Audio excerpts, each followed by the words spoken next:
Navigators! Thanks for coming back and joining me for the next round of chapters of The Wild Robot. Well, we are having quite a storm today in New Jersey, as you might be able to tell by all the rain on the windows behind me, which is perfect timing for our next chapter of The Wild Robot called The Storm. So Roz made it to the top of the mountain the last time we read, and she took a little rest. She fell asleep, and that was where we left off. So let's find out what happens when a storm comes. The Wild Robot by Peter Brown. Roz felt safe up on the mountaintop, so she spent the next few days and nights perched on the peak. But everything changed one afternoon when a low-flying cloud crept up the mountain and Roz found herself surrounded by white. When the world faded back into view, she noticed more clouds floating south past the island. Then she heard a deep rumble behind her. The robot turned her head around and saw that the sky was filled with a swirling wall of darkness. Light flickered here and there. More deep rumbles. A storm was approaching, and it wasn't just any storm. It was as fierce as the one that had sent the cargo ship to the ocean floor. The wind picked up, and the first drops of rain tapped against the robot. It was time to go. Roz unclamped her hands and began sliding down the peak. Hot sparks flew from where her body scraped against the leaning slab of stone. As soon as her feet hit soil, she was off and running. The rain fell harder. The wind blew faster. The lightning flashed brighter. The thunder cracked louder.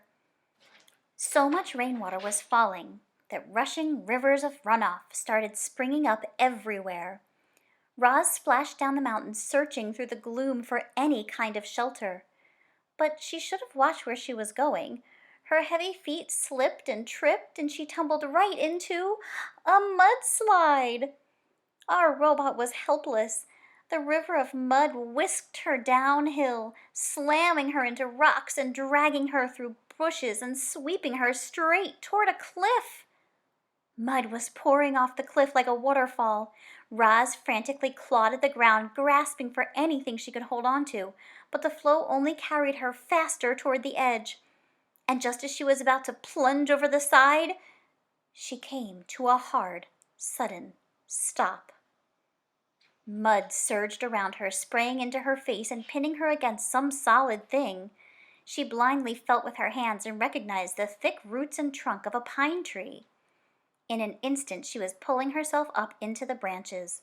The wind whipped across the mountainside, and Roz heard the familiar thunk of pine cones pelting her body. But she didn't mind them. She was just happy to be safe from the mud flow. The robot locked her arms and legs around the tree and waited for the storm to blow over. Chapter 13. The Aftermath. Daybreak, and the storm had passed, but the sounds of water were everywhere.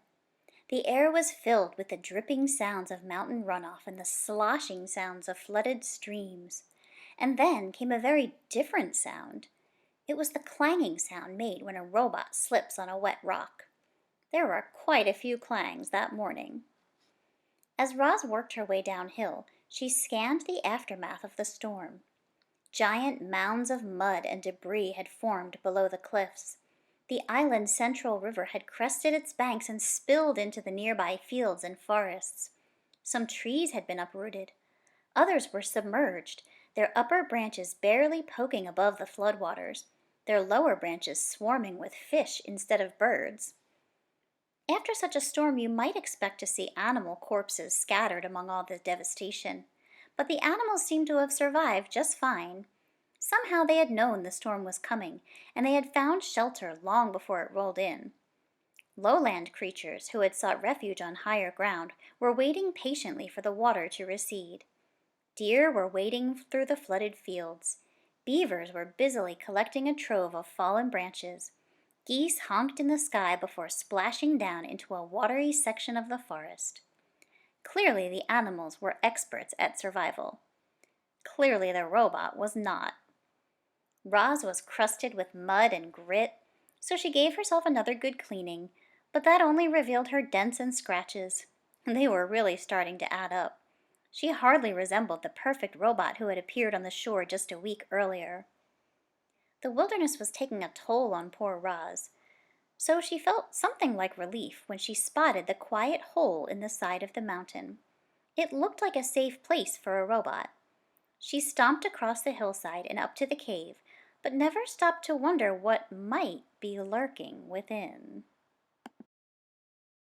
Chapter 14. The Bears. Roz stomped into the cave, and then she stomped right back out. "Please stay away," said the robot to the two bears who were now nipping at her heels. You see, when Roz stomped into the cave, she accidentally woke a brother and sister bear from their morning nap, which is never a good idea. And to make matters worse, bears have an instinct that drives them to attack when a creature runs away, especially if the creature running away is a mysterious, sparkling monster. So as the startled bears watched Roz stomping out of their cave, they really had no choice at all. They simply had to take up the chase. Roz tried her best to outrun the bears. She leaped over rocks and wove through trees and stomped across the mountainside at full speed. But the bears were young and strong and fast, and the robot still had so much to learn about moving through the wilderness. She never even saw the tree root. One moment she was stomping along, and the next moment she was flying through the air and thumping down onto a rotten log. Clumps of soft wood stuck to her side as she stood and faced her attackers. Wouldn't you be afraid if two bears were charging toward you? Of course you would. Everyone would. Even the robot felt something like fear. Roz was programmed to take care of herself. She was programmed to stay alive. And as the robot watched those bears charging toward her, she knew her life was in serious danger. The bears slammed into Roz, knocking her against the trunk of a towering tree. Then one bear dove at her legs and the other clawed at her chest. If only the robot had swung her fists or kicked her feet, she could have scared them off. One good bop in the nose would have sent them running. But the robot's programming would not allow her to be violent. Clearly, Roz was not designed to fight bears. Powerful jaws chomped her arms. Sharp claws slashed her face. A massive head rammed her chest. "Please stay away," said the robot. "Roar," said the sister bear. "Grrr," said the brother bear. And then the bears went in for the kill. But the robot had vanished. Chapter 15. The Escape.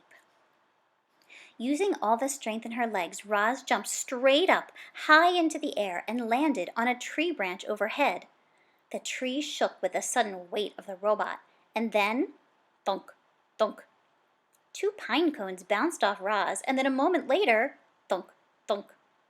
The same pine cones bounced off the bears below. The bears grunted with annoyance. This gave Roz an idea. The robot's programming stopped her from being violent, but nothing stopped her from being annoying.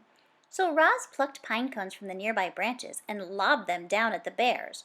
Thunk, thunk, thunk, thunk. Each pine cone bounced off its target with annoying accuracy and whipped the young bears into a frenzy. "Roar," said the sister bear. "Grrr," said the brother bear. "I do not understand you, bears," said the robot. Roz was about to unload a whole armful of annoying pine cones when a distant roar echoed through the forest. Back at the cave, the mother bear was calling for these two, and she did not sound happy. The young bears looked at each other. They knew they were in trouble. But before lumbering home, they glared up at Roz and snorted one last time. More than anything, they wanted to kill the robot. Chapter 16. The Pine Tree. Roz was in no hurry to leave the tree. She stayed on her branch long after the bears had gone, enjoying some peace and looking herself over. In addition to bite marks and claw marks, the robot was also covered in dirt, which of course meant it was time for another cleaning. She was making good progress when she felt something sticky on her arm. The problem with sitting in a pine tree is that eventually the tree's sticky resin will find you. It always does. And it found Roz. The robot scrubbed and scraped at the resin, and soon her fingers were completely coated in the sticky stuff. Then it was all over her arms and her legs and her torso, and things were about to get even messier. A robin swooped into the tree and began screeching and fluttering around Roz. The bird had recently finished building herself a new nest. It was a little work of art, a delicate basket woven from grass and twigs and feathers, and it was right above the robot's head. "Screech! Screech!" said the robin. "I do not understand you, Robin," said the robot. The robin continued screeching and fluttering, and then splat! She splattered her droppings across the robot's face. This bird was serious. So Roz scooted away, farther out on the branch, until she heard a quick, sharp crack.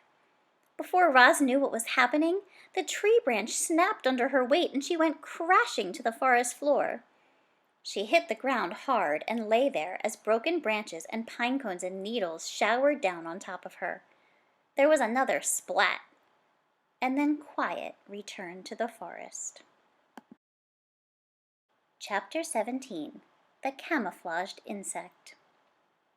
Roz was a mess. She lay under the tree covered in a heap of broken branches and pine cones and needles. She still hadn't removed the sticky resin from her body. And then there were the bird droppings. She was about to get up and give herself a rigorous cleaning when she noticed a peculiar twig. The twig was moving. It was crawling along one of the broken branches on the ground. With a gentle touch, the robot picked up the twig. "Hello, stick insect. My name is Roz. You are very well camouflaged." The stick insect's body was long and thin. He had the same shape and colors and markings as a real twig, but if you looked closely you might see 2 tiny eyes and 2 spindly antennae. The insect didn't make a sound, and he sat perfectly still as the robot. The two of them sat still and silently stared at each other for a while. "Thank you, stick insect," said Roz, as she placed him back where she had found him. "You have taught me an important lesson. I can see how camouflage helps you survive. Perhaps it could help me survive also." Oh my gosh, Gators. Poor Roz. She really went through a lot in the chapters that we just read. First the storm came, and then she got attacked by the bears and had to run. She made it up a tree, but then she got all sticky and yucky, and then the tree branch snapped and she fell out of the tree. So at the end of the chapter, though, she did learn something that might help her a little bit from a stick bug, which is a camouflaged insect. So let's see if that helps her out a little bit when we come back for our next round, starting with a chapter called The Camouflaged Robot. Let's see if that helps her out a little bit. I'll see you again soon. Stay safe in the storm. See you later, Gators.